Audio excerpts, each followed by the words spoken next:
we read in the portion of Dvorim is the closing sefer of the Chamisha Chumshei Torah. It's referred to as Mishnah Torah. That because Moshe Rabbeinu is passing away, he reviews many of the mitzvos which are mentioned earlier. Chumashim, it's a repetition, and there are a number of other mitzvos which haven't been repeated in the earlier Chumashim are mentioned in the Chumash Dvorim. It begins, these are the last 36 days of Moshe Rabbeinu's life. Moshe Rabbeinu is going to pass away in Zayin Adar, and as the pasuk says, as the verse says, this is the 11th month, the beginning of the 11th month, the first day of the 11th month of the 40th year in the desert. So, and Moshe begins giving Musar, rebuking, words of admonishment to Klal Yisrael, where he recounts what took place over a 40-year period, and where they had failed, and because he's not going to be there to set them on that straight path in the future.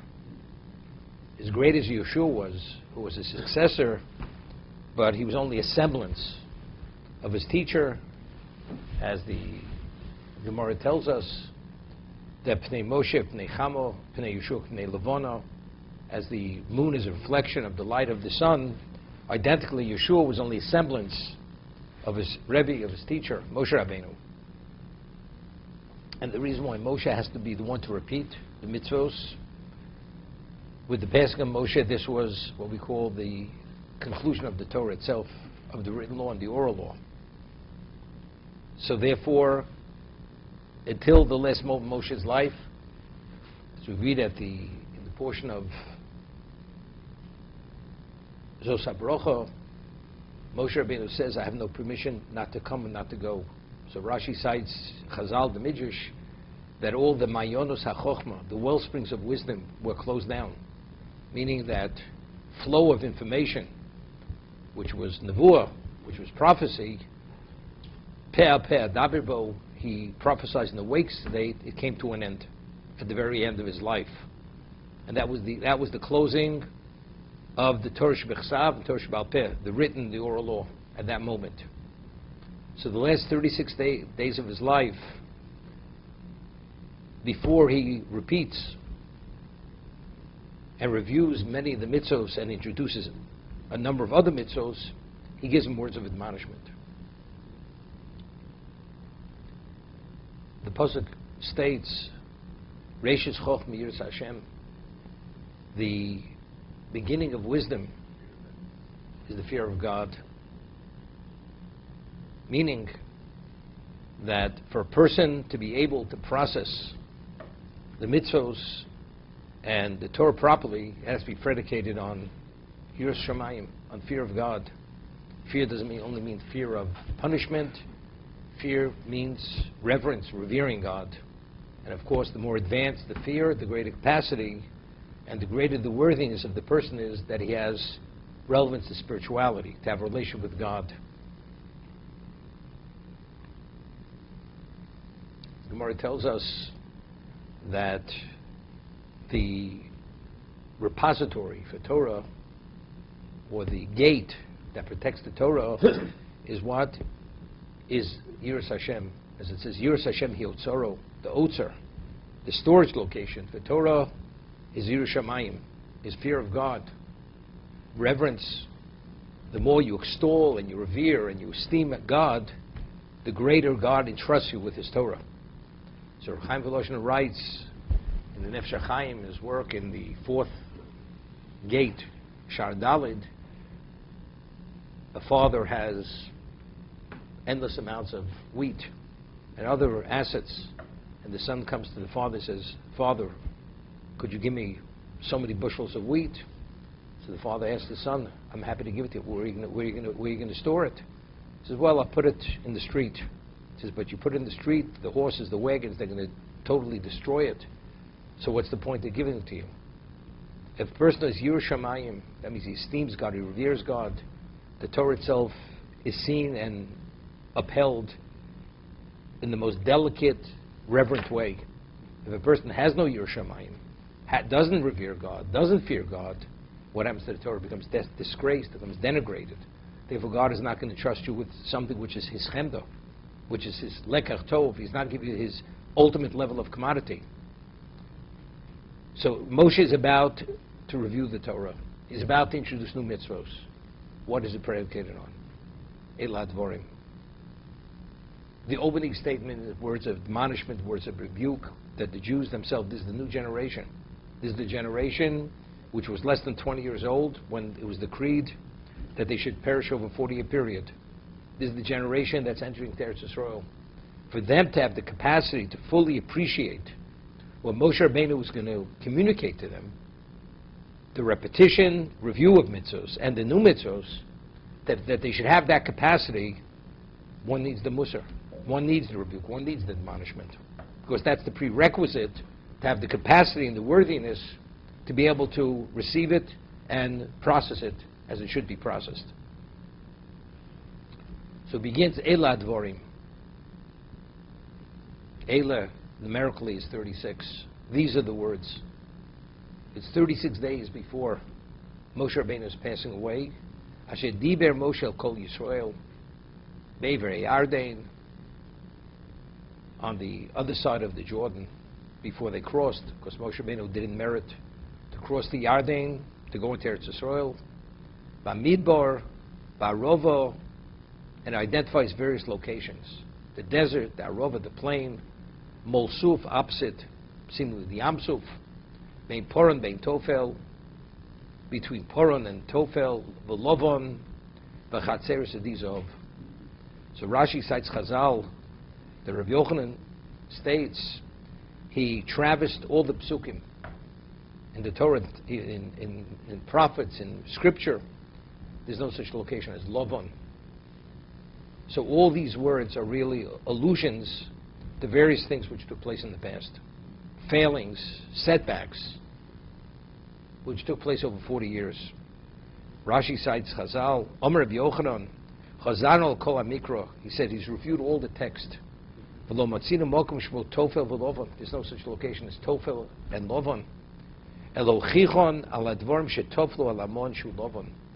It's because he rebuked them over issues that they took the mun, they treated it, they questioned its value. They belittled the mun.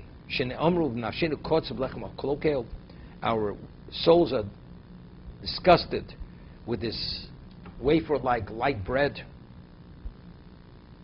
While Masha'osu b'midbar b'poron ayidei meraglim alludes to the incident of the spies.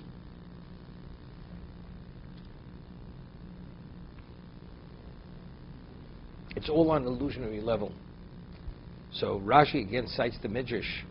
Why isn't he more explicit? Why, when he gives them the musar, when he's admonishing, rebuking them, he should be explicit? So Chazal tell us it's Mishmei Kvod Neshel Yisrael. It's out of respect. So the Sifsei Chachomim, who's the commentator on Rashi, elucidator Rashi, explains that here we're just beginning the Sefer, the 5th book of the Torah. The first thing we opened with such serious failings, the full accounting of every failing of Klal Yisrael over a 40-year period. It's not really respectful. A little bit later in the Sefer is one thing, but the first discussion should be this. So therefore, Moshe Rabbeinu, when he speaks to them and it's presented and recorded, it's on an illusionary level, that it's not obvious. Out of respect, but they understood what it was. When he spoke to them, they clearly understood what it was.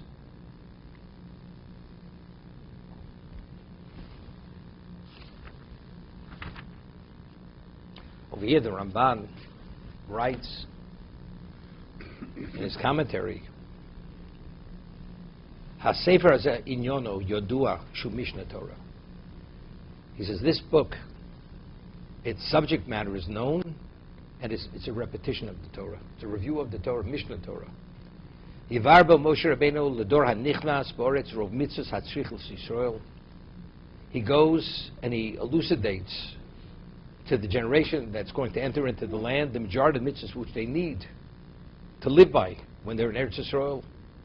V'lo yaskebo dvar b'toras dover b'toras kahanim. Sefer, the book of Vayikra, which is referred to as Torah, the laws of Kohanim, which are sacrifices, the laws which pertain to the Kohen, what qualifies him, what doesn't qualify, what disqualifies him, lo b'masa korbanos, lo b'tarsa Kohanim, the purity of the Kohanim, maseim, their actions, shivak vir osem lohem, it's been explained and elucidated to them. Don't you repeat it? If you're repeating the laws which pertain to all Jews, repeat the laws which pertain specifically to the Kohanim. V'ha-Kohanim zrizim heim. Lo yitztorchu lahasora achasora, because the nature of a Kohen, he does things with zeal and with alacrity. And a person who does things with zeal and alacrity, you don't have to repeat things for him. As they say, he gets it the first time. Meaning, evidently, in life, to appreciate something, what does one need? One needs focus. If you're focused and you always have that perspective and you're not distracted from that perspective, then you don't have to be reminded. One does not be reminded. The Kohanim, they were chosen to be the deficients of God. They refer to as Mishorsi Elyon. They accommodate God, they do the service. When Moshe Rabbeinu at Sinai, after the Chet Egel, said, Mila Shem Elai, even though the Leviim, the Levites, were the smallest of the tribes, without any hesitancy, although they knew the consequences of that zealotry, they could be killed. When Moshe called for Mila Shem Elai, who's for God should come to me, they immediately, without any level of hesitation, they came. There was no hesitation. It was with immediacy.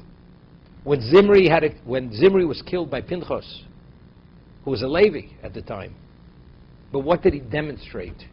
He demonstrated the characteristic of what? Of a Kohen. There was no hesitancy. He only went to Moshe because he felt Moshe Rabbeinu should be the first one to what? To do the act of zealotry. Moshe says, no, since you're the first one, you should be the one to act. But again, that was Pinchas. This is the midah, this is the innate characteristic of the Kohen. And the Talmud tells us, the Gemara tells us, Kohanim is rizim heim. Although we say, asay siyog la Torah, asu siyog la Torah, you should make fences for the Torah, there's certain situations, which is discussed in the Talmud and the Gemara, which Kohanim don't need that fence. Because they have this inborn characteristic, they do things with alacrity. There's no hesitation.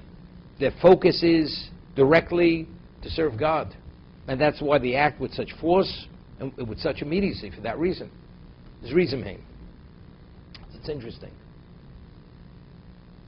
Chazal tell us, Chachamim Zichron Livrocha, our sages of the Talmud, that Kohanim is reason heim. Kohanim, when they do the service, they do it with alacrity, with zeal. And therefore it's not necessary. So very often there's a question, is it their evaluation? Or somehow they were able to draw this from a certain location. So what I had said, we find the Ritva, who's one of the early commentators on the Talmud, he writes, the law is that if Rosh Hashanah falls out on Shabbos, one does not blow the shofar. Why does one not blow the shofar? Because Chazal explain, because there's a concern if the person is not really adept and proficient blowing the shofar, he may take the shofar, transport it 4 cubits in public domain, which is a Torah violation, to take it to a chocham, a person who's an expert, to teach him how to blow the shofar. Because the person may be so caught up and so enthralled by the mitzvah, he may not realize, and he may transport without thinking, and transport it 4 cubits in Rishus HaRabim, public domain. Therefore, Chazal established a fence that said, if Rosh Hashanah falls out on Shabbos, one does not blow the shofar. Because of this concern, somebody may end up transporting the shofar to be taught how to blow the shofar. So you would say, how do we know this? How do we know this? So you'd say, well, it's an evaluation. Chazal, they evaluated the possibility and the likelihood, therefore there's this concern. So the Ritva writes, there's such a thing we find in the Torah, it's referred to as asmachto. Asmachto. It's a verse in the Torah And the word is used as a reliance. And most times it's so the Ritva goes to explain it's misunderstood. For instance, there's an argument between the Rambam, Maimonides and Nachmanides, and Ramban, whether the obligation to pray, is it a rabbinic obligation? We're talking about tefillah. The Amidah, is it rabbinic or is it a Torah obligation? Now, what is the verse which is cited by the Talmud, which indicates that one has an obligation to say the Amidah once in 24 hours? It says, you should serve God with all your hearts. With your hearts. So the Talmud says, what's the service of the heart? Tefillah. That is the basis. So Rambam writes, Maimonides writes, explains, that that's an authentic interpretation of the words. What's avodah shebelev? The Torah says you have an obligation to serve God with all your hearts. That's tefillah. Whatever tefillah is, acknowledging first God, what God is, making your request, and closing with the thank you. That's the modim. The Ramban writes, Nachmanides writes, no. On a Torah level, there is no obligation. That the Talmud draws from these words, the Gemara draws from these words that there's an obligation to pray, that's only asmach b'alma. It's a rabbinic reliance. The concept, the obligation is purely rabbinical, except they use the verse as a reliance to indicate that you're supposed to pray. Now, what does that mean? Does it mean it's a mnemonic? Is that what asmachta mean? That's what it means? I mean, if you want to not forget that you have a rabbinical obligation to pray, they have to find the word to be a reminder, a mnemonic, to hang your hat on. That will remind you. Okay? Is that what it means? Or it means something much more profound than that? How do we know? The Gemara cites two verses in regard to the mitzvah, the obligation of blowing the shofar, with the hearing the blast of the shofar Rosh Hashanah. Rosh Hashanah is referred to as Yom Trua, the day of the blast.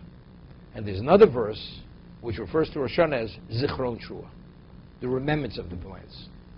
So the Talmud asks, the Gemara asks, is it the day of the blast or is it the remembrance of the blast? So the Gemara reconciles both verses by saying, if Rosh Hashanah falls out during the week, then it's the day of the blast. Then you blow the shofar. But if it falls out on Shabbos, then it's only the remembrance of the blast. We say verses which refer to the shofar, but in actual we don't blow the shofar. Why? Because there's a concern that you may transport the shofar in public domain 4 cubits. Therefore, that's zichron. It's only remembrance of the blast. So the Ritva writes, maybe you would say, Chazal understood the vulnerability of forgetting and not being sufficiently focused. Person may be enthused, enthralled by the obligation, and he may transport it. Therefore, we use zichron trua as a mnemonic. So he says that's not the correct understanding. He says when the Torah writes zichron trua, the Torah, it's the equivalent of a red flag. The Torah is alerting you that there is this flaw in every human being, that when he feels he has a certain level of obligation, he may have that momentary lapse of cognizance, and he may transport. Now, all rabbinic laws are endorsed by the Torah.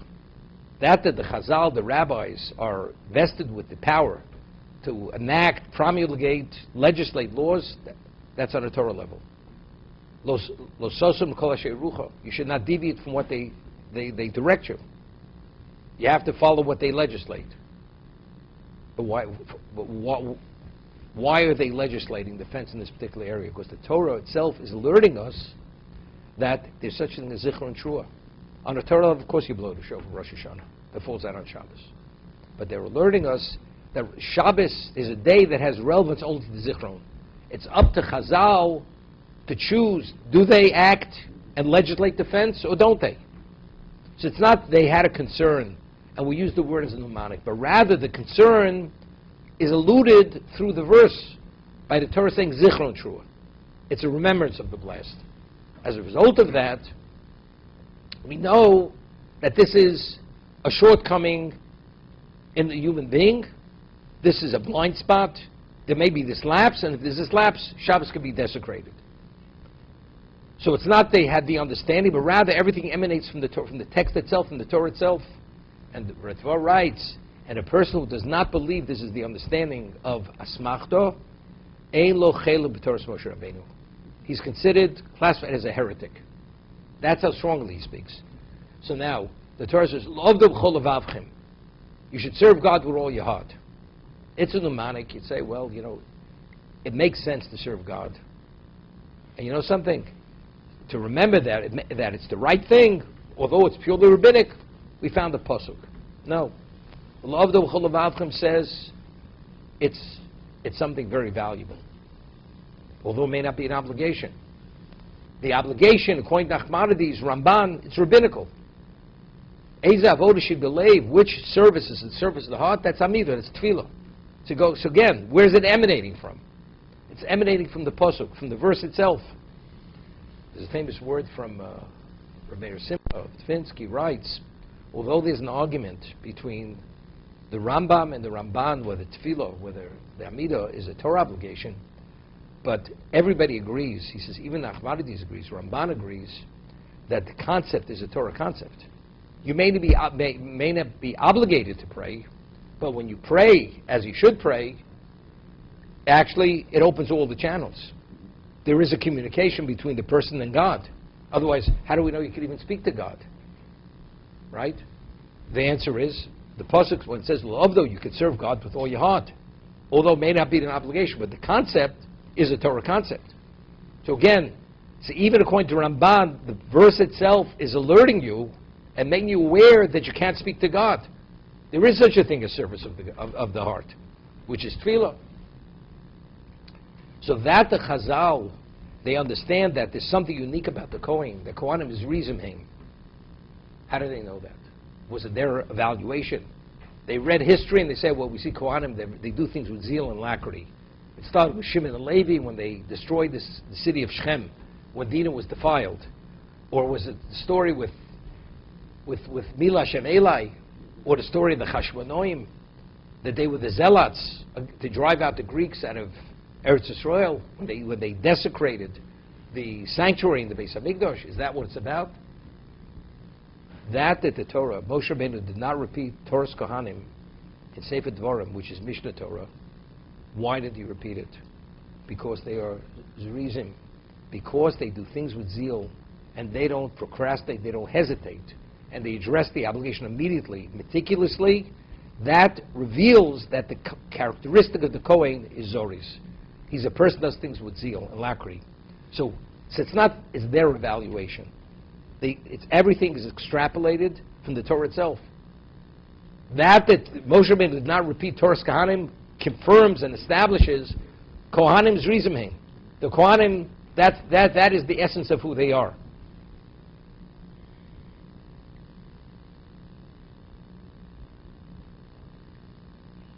Now the Ramban writes something interesting.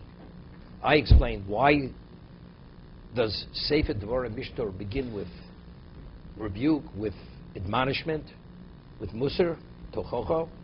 As I said, because Reishis Chochma Yiras Hashem, to give the person the capacity.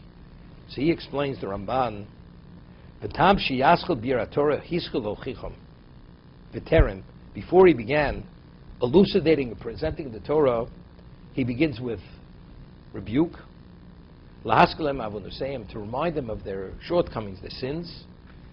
Kama yamru b'midbar. To what degree did they rebel against God in the desert? And to what degree, despite their lack of deservingness,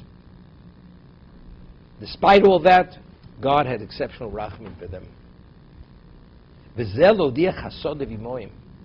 To reveal, he's telling him, do you realize how seriously he failed? It was literally, he shouldn't have forgiven you. He did.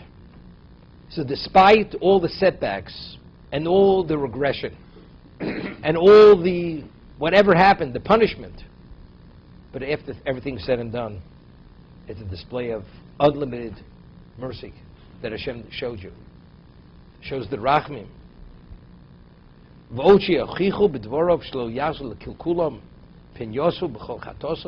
In addition, to make them aware that there's a consequence to every action. As you sinned in the past, and the consequence of that was you were held back, and you were seriously obstructed, you do the same thing, it's going to repeat. History repeats itself. Baudia lechazik libam, and to strengthen them. Baudia osam ki midas harachmi snag gimam lolam. The God who always, the midas harachmi is always in place. Therefore, a Jew never should despair. Never. As in the past, despite all the serious strain on the relationship, ultimately Hashem came through with the midas harachmim. The attribute of mercy is always there.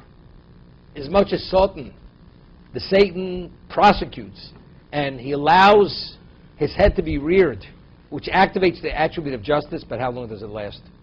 Relative is for a moment. That's all it is. But what overtakes the relationship? Midas harachmim. That always comes back into play. You know, it's interesting. Talk about the Holocaust. 6 million Jews murdered by the Nazis. All the Torah centers in Europe decimated. The Svarim, Sifrei Torah, burnt, desecrated, destroyed, everything in the most vicious way. What happened afterwards? Said it's midas adin, no question. It's the attribute of justice. Such an overwhelming midas harachmim. The Jews were able to come, reestablish all the Torah centers, reestablish their communities, all the education, everything, to a degree, at least on a quantitative level. And in terms of families, numbers of Jews that are born, and so on and so forth. This is not to be imagined, the level of rachman. But after such midas adin, is it possible to believe that you'll see the light at the end of the tunnel? But that was the platinum lining in that dark cloud. Ultimately, Hashem will not allow it. He always displays the rachmim, even more forcefully. I think the Chofetz Chaim said this. In the 1600s, there was a Tartar. His name was Chmelnytsky, Yimach Shmo Zichro. He destroyed, he was the equivalent of Hitler. He destroyed most of Eastern Europe. Plundered and wiped out all the Jewish communities in Eastern Europe. Chmelnytsky. And after he did this, there was such a resurgence of Torah. The greatest Torah sages came into being. Reb Kiva Eger, all the great Torah sages in the 17th, the Vilna Gaon, the Tzos HaChoshen, the Nesiv Samishpot, I mean the greatest. All of them, what happened? You know, after such a setback, the greatest Torah sages were murdered, were killed by this Tartar. You know, Hashem says enough. There's going to be a new resurgence of Torah. That's midas harachmim. There's always the midas harachmim. But if you don't see it soon enough, chas v'sholom, God forbid, you despair. Hashem says, never despair. Midas harachmim is always there. And that's l'chazik libam, to strengthen the hearts. How can we survive this? There's nobody perfect. Immediately God's going to rain in on us. Moshe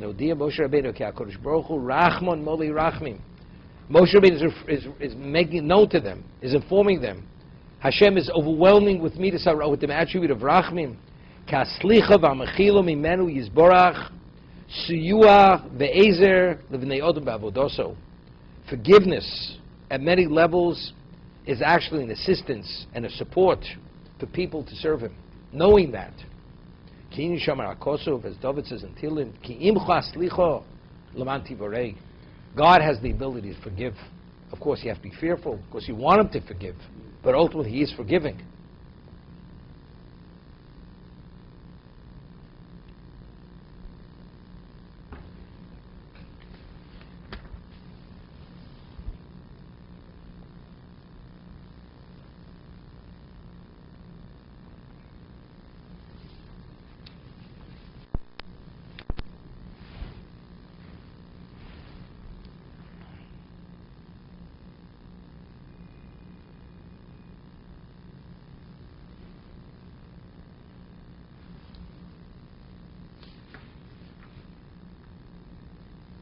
Over here, we find that Moshe Rabbeinu only rebuked Klal Yisrael right before he passed away.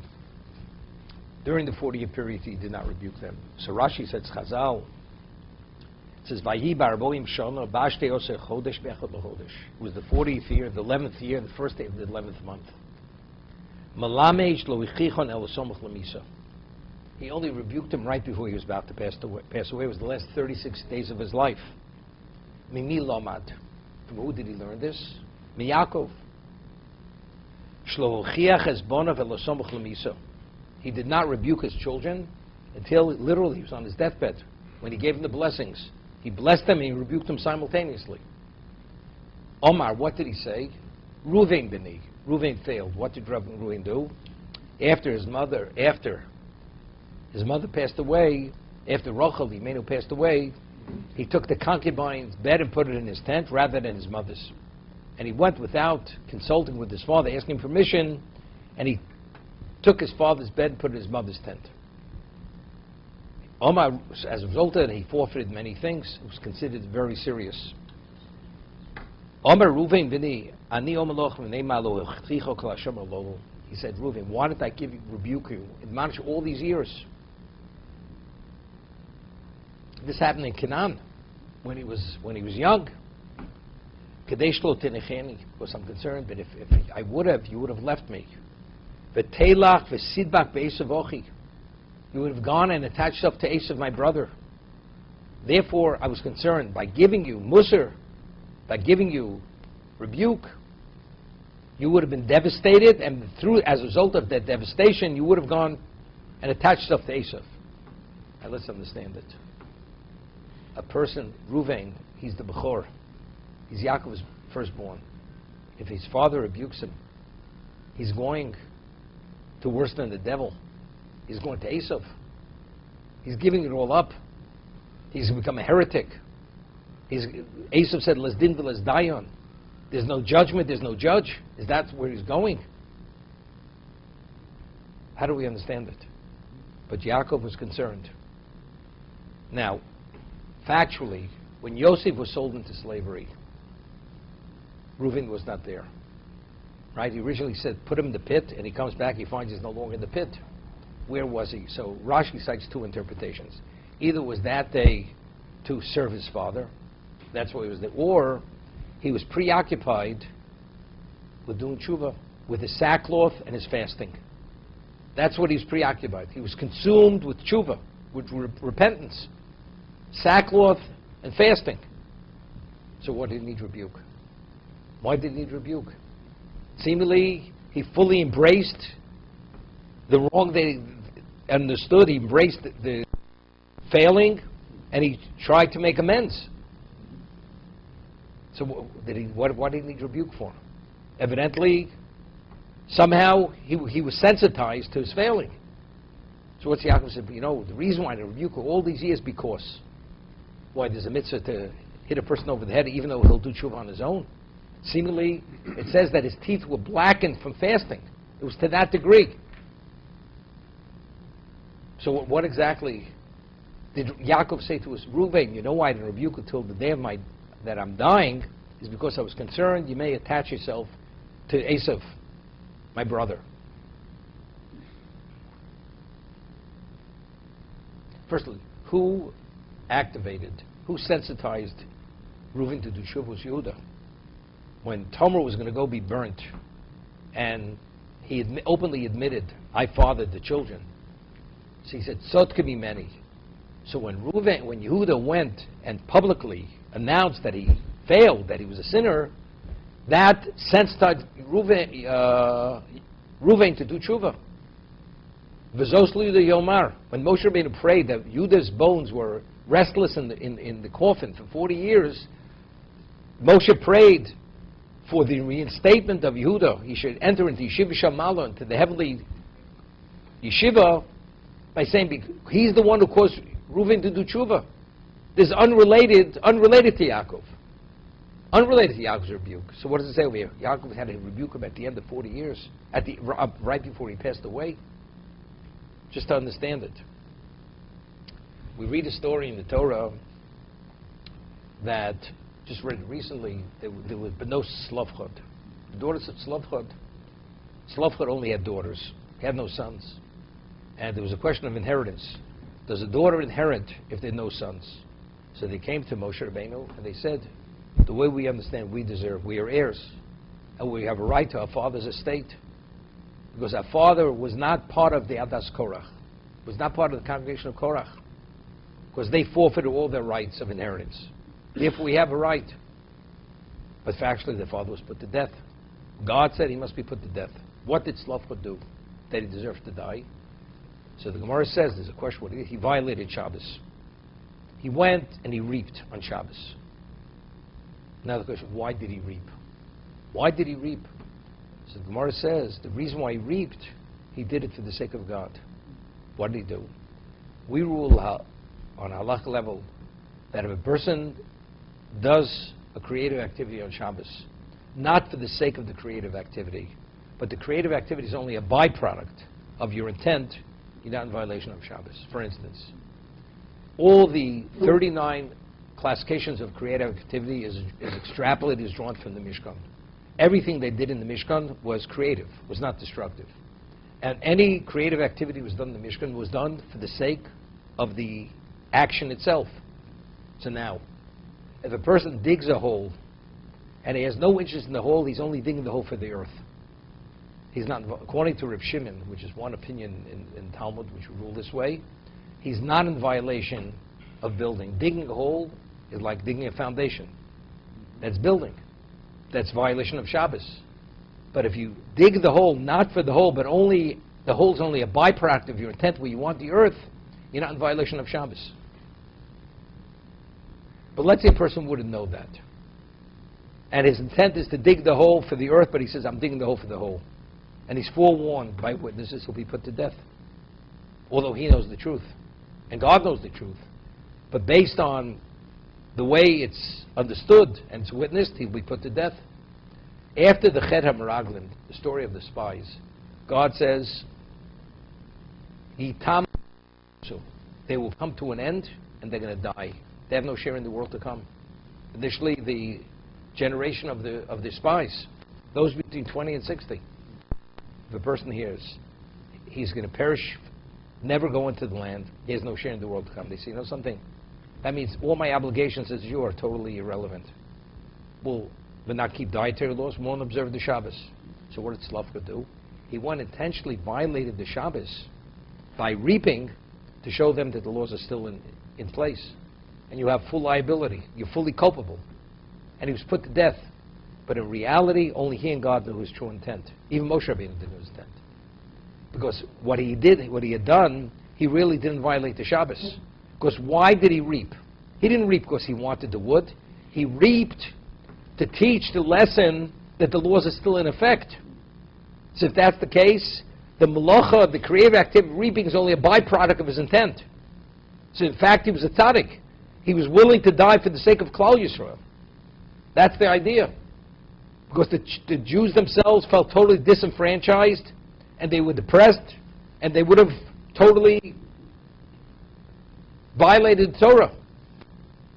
Now, because Reuven switched the bed of his father into the tent of his mother, Leah, what did he forfeit?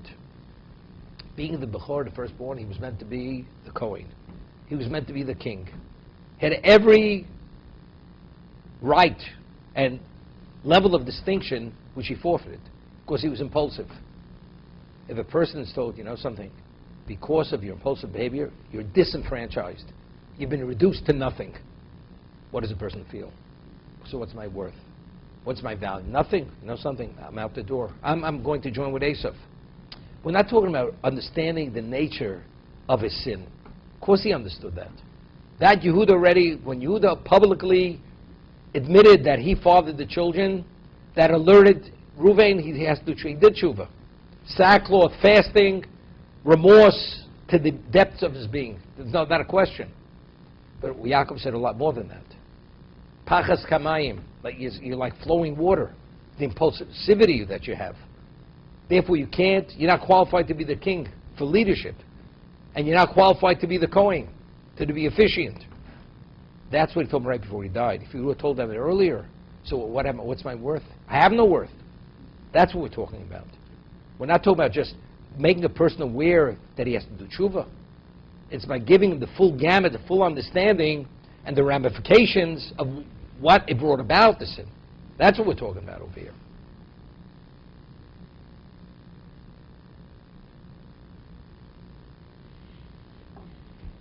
Factually, because of what happened during all the various 10 times they sinned in the desert, that was one of the reasons why Moshe Rabbeinu didn't go into Eretz Yisrael. Why didn't they have that more advanced level of leadership? Because they themselves weren't at that level. They weren't at that level. As the Orach Chaim HaKadosh says, if Moshe Rabbeinu, anything Moshe Rabbeinu was involved in remained eternally. The Mishkan was forever. If Moshe Rabbeinu would have gone to Eretz Yisrael and built the Beis HaMikdash, the Beis HaMikdash would have never been destroyed. One of the reasons why Tisha B'Av is a moed, is a holiday, because God expended His wrath on the stones and wood, not on us. But Chas v'Sholom, if He wouldn't have that, we would have been destroyed. So Moshe Rabbeinu, his not going in was a blessing. That is a Klal Yisrael. It was the ultimate Kiddush Hashem. The God took the collateral. It's referred to as Mishkan. It's collateral. God took as collateral the first Beis HaMikdash, the second Beis HaMikdash. If it would have been Moshe's edifice that he created, it wouldn't have been taken. So if the Jews were at a level that they wouldn't have sinned again, they would have had Moshe's leadership. But because they weren't, how do you know they weren't? Well, because of what transpired 10 times in the desert, after being at a Sinai, that tells me you're not there. If you're not there, what's the future? You're prone to fail again. You're prone to fail again. That means God's wrath has to be expended. So you have a choice, either on the stones and on stones and wood, or on you. If it's Moshe Rabbeinu, it's a problem. If Moshe Rabbeinu cannot go in, so that's the understanding.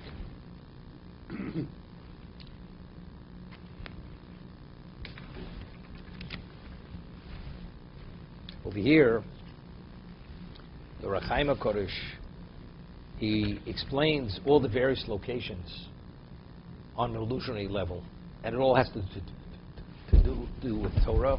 What qualifies a person to have relevance to Torah? Moshe Rabbeinu is telling him things that what gives you capacity to merit the ultimate level of siyata d'shmaya, of divine assistance, to come upon Torah. So he explains the Ever Yarden. What is Ever Yarden? What is that, friend? It means the other side of the Jordan. The Sakim L'chichom Acher Be'Ever Yarden. He says, Bamidbar Barova. He says, Aleph, Shilokech Midosu Shel Avram. L'chsiv. Every Jew has to have the characteristic of Avram Avinu. Avram Ha'ivri. What was Ivri? He took the world on single-handedly. You can't compromise yourself, regardless. Humashiromas Bomro Be'ever. Beis. She Mardus Belibo Tomid. A person always has to feel rebuked within himself, like smitten within yourself.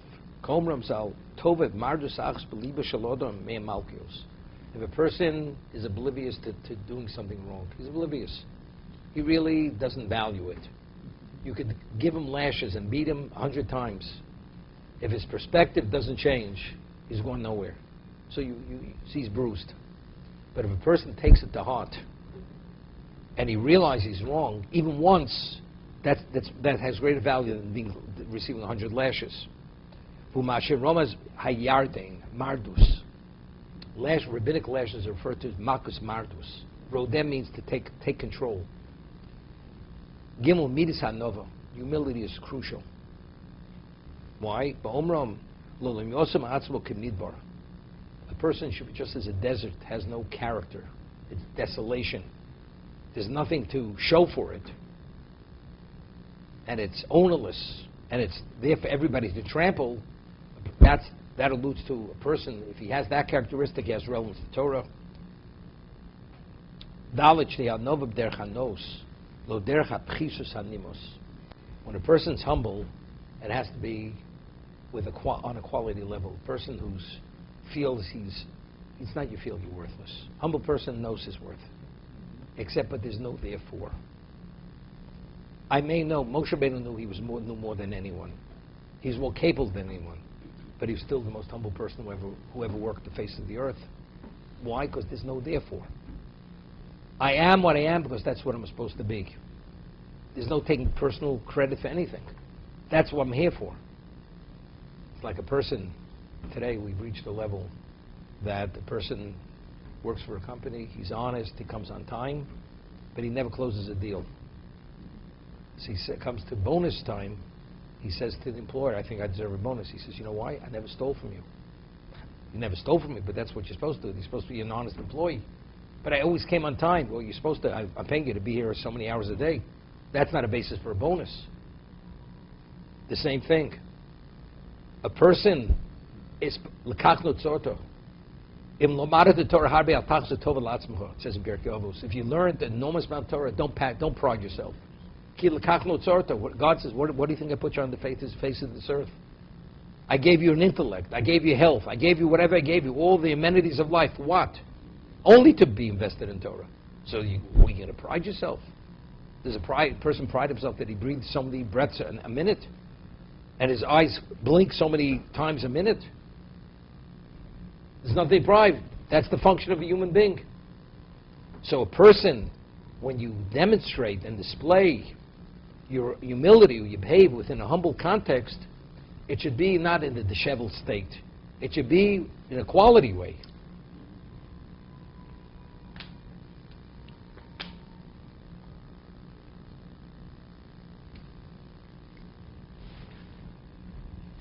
Hey, the fifth characteristic. He quotes the Mishnah Pika. Histakel b'shlosh dvorim, and you will not sin. You consider three things you'll never sin. From where do you come, where you're going, before who you will stand. Lo nata holech. Where are you going, before who will you give a reckoning. Shuv yom echad. You should do tshuva the day before you die. Upirshu shom shakavodu sheyasker tomid yom hamuso. Person always should realize in a moment you could be taken. So as a result of that, you never know when your last moment is. So a person will do tshuva continuously throughout his life. Shekol yom huzman vula miso. Humasharomas mul suf. You should be facing the end. Sof. You should always see yourself, you're at the very end. So if you see yourself at the very end, one will always be in a state of what? Of tshuva. Vov maimer chasidim. A porush, a person who's an aesthetic, a person who separates himself from physicality. Tzolosu b'fonov, it's the words of the Chovos Levovos, duties of the heart. There's always a smile or a glow on his face, but dagaso b'avlo b'libo, but there's always a worry in his heart. Maybe he didn't perform well enough. Outwardly, you're ecstatic. You feel privileged that you're a Jew. You have privilege for whatever you did. But simultaneously, did I really do it well enough? V'mashiromas, bein poron, bein tofel.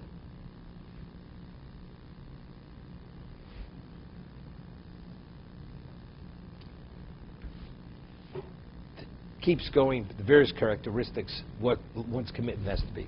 So it's interesting. There's a Rambam. The Rambam writes in the laws of Talmud Torah,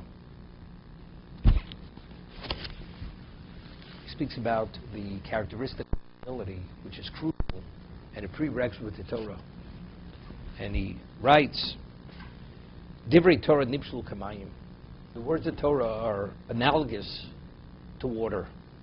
Shenemar quotes a verse from the prophets, from the Novi, Hoi kol tzomeh l'chul hamayim. Whoever is thirsty should go towards the water. Now, there's a word from Rav Shach, Zech Tzaddik Livrocha. He says the law is, if a person drinks a liquid, a beverage, and he's not thirsty,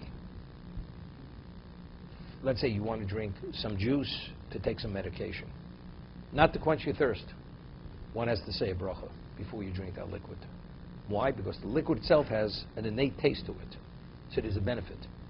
What about if one drinks water and it doesn't quench his thirst to any degree, and you're only drinking the water to be able to take the medication? one does not say a shakol. One does not, it does not be predicated on the bracha. Because the value of water is to quench your thirst. And if it doesn't have that effect, it's not considered, you're not benefiting.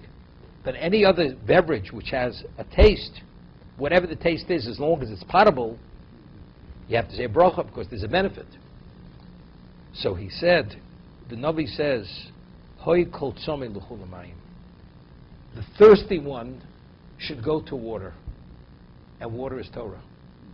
Why the thirsty one? If Torah is water, go study Torah, which is the equivalent of water. So you see that the only time Torah resonates and affects a person, you have to have some degree of interest in studying it. If there's no interest whatsoever to study it, it's like water, it has no value. So therefore, it's thirsty, go to the water. So what I said was, the Rambam writes that a father, based on the psukim, on verses, a father has an obligation to teach his son Torah. A grandfather has an obligation to teach his son Torah. Then he writes, Kol chochem v'chochem b'Yisrael, every person who's a chochem has Torah knowledge, chayov l'lamid es hatalmidim. He has an obligation to teach the students. So this is an obvious question. You're a student after you've been taught. Not prior to you taught. You only become the students once you are taught. So what do you mean? A chochem, kol chochem, has an obligation to teach the talmidim. You're not a student yet. So what does the Rambam mean? Es hatalmidim. So what I explained to Rambam saying that a chochem only has, a person who's a talmid chochem, a Torah, a person who's knowledgeable in Torah only has an obligation to teach the student if he has an interest in teaching. If you have an interest in being a student, then I must teach you. But if you have no interest in being a student, I have no question, why not? The answer is because if you have no interest, I'm not teaching you Torah. Because Torah is like water. And water only has value if there's some interest. There has to be some degree of interest. If there's no interest, I have no obligation to teach you. That's what he's writing. Lo maloch. Mamayim einem skatsim b'mokom madron. Water does not gather on an incline, on an elevated location. El nischolim me'olav. It flows off it. Umiskapsim b'mokom ashboren. And it gathers in a lower location. Kach divrei Torah inim tzoyim b'gasi aruach v'lo b'leiv kol gova leiv. Not a person who has an inflated spirit, and a person who has lifted heart. Ela b'daki u'shval ruach. A person who's broken and low-spirited. Shemisavik b'afar raglei chachomim, which it says in Pirkei Avos. You should roll in the dust of the Torah sages. Now, so I asked the question, seemingly, David HaMelech says, Pirkei Avos says, Ezel Chocham, who's a wise man? Halomi Nikol Adam. That you're willing to learn from anyone. And it cites a pasuk, a verse from David HaMelech, from Tehillim, B'kol Melamtei Hiskalti. From all those who teach me, I became wiser. I became more intelligent. I had greater understanding. There's certain people, they have a desire for knowledge. Where do you see knowledge is? If you're willing to roll in the dust of the Chachomim, that's the indication of humility. I'll give you an example. A person is a student of physics. And he has the opportunity to study, to be mentored by Einstein. But Einstein says, there are no seats in the classroom any longer. You're going to have to sit under my desk, and my feet are going to be on top of your head when you hear the lecture. You want to know something? To learn from Einstein, it's worth it. Because if you have that desire to be mentored by the greatest physicist, it's worth it. That's not misavik b'afar ragleim. So how does that show humility? The person has a desire, he's willing to do anything to acquire that quality of knowledge. How does that show humility? The man could be pompous, self-centered, egocentric, everything. But I want to be the greatest physicist. I'm willing to do anything for that. So what's the proof that you're misavik b'afar ragleim? Because you're willing to roll in the dust at their feet? So what I said was, the Rambam is not finished. You're willing, the person will roll in the dust of their feet, u'meisir ha'taivos, v'tanugi azmam libo. He's willing to remove the desires and all the pleasures of the time of his life from his heart. Now, a person, as a human being, we have desires. Natural, we're inclined to desires. We're only human. A person is willing to forego that. right? He's Mavid Taivus Libo. Even something which is so basic to the human person and the pleasures of time. And you work to a small degree, only enough to support yourself, that you have enough to eat. That's the level of commitment. Now, every person says, I'm only human. Don't I have a right? The moment you say you have a right, that's entitlement. If a person is meser, taivus v'tanugi azman, that's a confirmation that this is true humility. The man says, I'm entitled to nothing. Not even to what's basic to the human psyche. Even that I'm not entitled to. I'm willing to remove everything. Because who am I? It's unheard of. The only person who processes something in this context, the person is truly humble. True humility is, I have no entitlement. I'm here to do a job. I'm here to do the will of God. That's true humility. We read in Pirkei Avos that you should be mit Talmidei Aaron. Who was Aaron HaKohen? He was Oev Shalom v'Orev Shalom. He loved peace and he pursued peace. So the obvious question is, why is it enough? Say, you should be from the students of Aaron. He loved peace. You should love peace. Everybody loves peace. On whose terms? What are you willing to do for peace? So the Talmud says, the Gemara tells us in the Dorim, that a man says to his wife, makes a vow, that unless you go spit the high priest in the eye, you're forbidden, all my assets are off limits to you. You know what that means? That means the marriage is over. The woman is not permitted to benefit from any of his assets, the husband's assets. Is the woman going to spit in the Kohen Gadol is under the king, he's the most prestigious station in Klal Yisrael. Is she going to spit in the Kohen Gadol's eye, in the high priest's eye? Aaron becomes aware of this, what happened. He understands. Unless he intervenes, the marriage is over. So he goes to the wife, he says, something, I have a certain eye ailment. The doctor says the only thing that will heal it, I need fresh saliva. That's come straight out of your mouth, straight into my eye. Could you please spit in my eye? You understand? That's Rodev Shalom. Rodev Shalom, meaning everybody loves peace. What are you willing to do? What are you willing to sacrifice? The sacrifice is the qualifier that you truly love peace.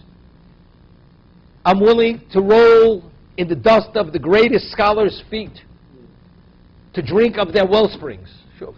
Why are you drinking from the well springs? Because you want to be whatever. You have your own ulterior motive. You have your own ego that you're stroking. You want to flex your own muscle. But if a person is willing to be Mesa Tavas Libo Tanuge Azman, the desires of his heart and all the pleasures of life, and say, it's all meaningless to me, what does that say? I have no entitlement. I'm entitled to nothing. That's true humility. If a person is able to understand that he has no rights, no entitlement, it's a privilege. When a person says, we say every morning, Ashreinu matov chalkeinu ma'anor golenu. We say how fortunate we are, our lot, our portion. And we say, Oleilu shabeach ladon hakol. Right? We give praise. He didn't make us as he made the nations of the world. Our lot is not their lot. We give thanks to you that you're our God. We give thanks. What are we giving thanks for? Not because of the miracles, that you're our God. You chose us over all the nations of the world. What does that mean? But that comes with a heavy, heavy price. That means you're dedicated. Every aspect of your life is bound to God. We give thanks for you. We give thanks to you for that. If you really appreciate and understand what you're saying, it's the ultimate level of negation to God. To be able to say, I give thanks despite the cost factor. It's like L'havdol Elef Havdolos, to differentiate between pure and ordinary. Only ordinary. A person says, I'm willing to pay anything for. Because the profits I'll make in a year now will be multiples of what I paid for it. If a person understands, but you're giving away everything. You don't understand. I'm giving away. This is the old. L'havdol Elef of those. Every aspect of your life is bound up with. But who is it bound up with? Shatohu Hashem Elokeinu. This is the ultimate thanks. But you have to appreciate that, what that is. We're going to read in the Haftorah on Tisha B'Av. The Navi says, Al Yisrael Chochmah Chochmoso. The wise man should not pride himself in his what? In his wisdom. And the rich man in his wealth. And the strong in his power. What should you pride yourself? Yodosi. That you know me. That's what you have to pride yourself. That's the ultimate. But if you know me, you're bound. But that's the ultimate.